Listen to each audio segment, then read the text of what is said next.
Okay, we are going to touch on a hot button topic. We had a couple of posts this week, and we got hundreds of comments over people debating this topic. And the topic is Narcan, Narcaning addicts who have overdosed, sometimes again and again and again, even when they don't want treatment. And it stirs up a lot of strong feelings because we've heard people say, well, why do addicts get free Narcan and I have to pay hundreds of dollars for insulin? And that's a fair question, and we certainly get why it feels frustrating. So I'm going to try to break this down and explain, well, maybe it's a better deal than you think. Okay, now when we talk about that insulin questions, it's two totally different situations. Insulin has to be taken on a schedule, carefully measured, monitored. Give someone the wrong dose, haven't tested their blood sugar properly, you could kill them. That's why insulin can't really be handed out like candy. It needs a prescription, doctor oversight, specific storage. Also, it is produced by private drug companies and sold through pharmacies, and it's not distributed through emergency programs, though some people might feel like it should be. Narcan, on the other hand, is a rescue medication, not a daily drug. You're supposed to hopefully use it just once in an emergency to reverse an opioid overdose. It's kind of like an EpiPen for people whose breathing has shut down. You can spray it in the nose, and if opioids were the cause, you'll save a life in seconds. And even if the person did know overdose, it's not going to hurt them. And that's kind of why it's free. It's because it's part of a public safety program. And the reason it's part of a public safety program is not only does it save a lot of lives, but it actually saves a lot of tax dollars. Now let's look at what would happen if there wasn't Narcan. Someone overdoses. Opioids slow or stop their breathing. Now without oxygen, their brain starts dying within minutes. EMS shows up. Now, they don't know why this person is unconscious. It could be an overdose, it could be a heart attack, it could be a diabetic crash. Legally and ethically, first responders can't walk away. They got to treat that person. Now, with no Narcan handy, that person might die. Or maybe they survive, but they've been without oxygen for too long and now they have permanent brain damage. Now, that means we're looking at a lifetime in a nursing home or long-term care. And those costs, they're going to be paid by taxpayers and insurance, not the person that's lying there.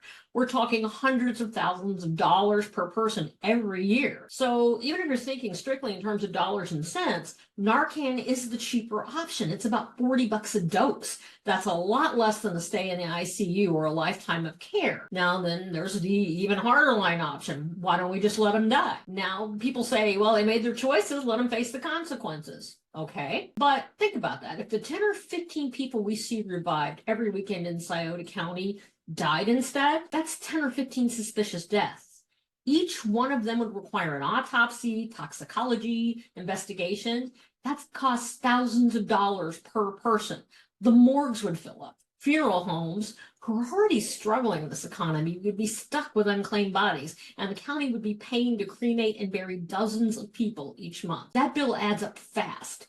That's still a lot more than a few doses of Narcan. And you know, on the bright side, sometimes people do get better. And I know it's frustrating to hear about the same person revived again and again and refusing help, but recovery doesn't happen overnight. Sometimes it's one overdose, sometimes it's 10, but I've seen, and maybe you've seen, people come back from it, get clean, hold jobs, raise families. And when that happens, it's because somebody gave them another chance to live long enough, to help, to need help. If you believe in second chances, or even if you just believe in saving money, I think Narcan makes sense.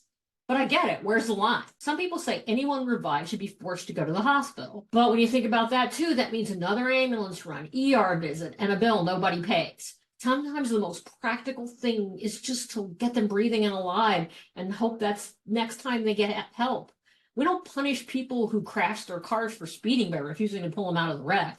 We don't deny treatment to smokers with COPD or diabetics with poor diets. We help them because life has value, even when people make bad choices. Now, I'm not asking you to stop feeling frustrating. I get it. It is frustrating to read. We see overdose calls every day here in Sciota County. We've seen the heartbreak and the chaos it causes. I mean, we've for many years run and been the overdose capital of the state. But Narcan really isn't rewarding bad behavior. It's damage control, even if you feel some people do abuse it.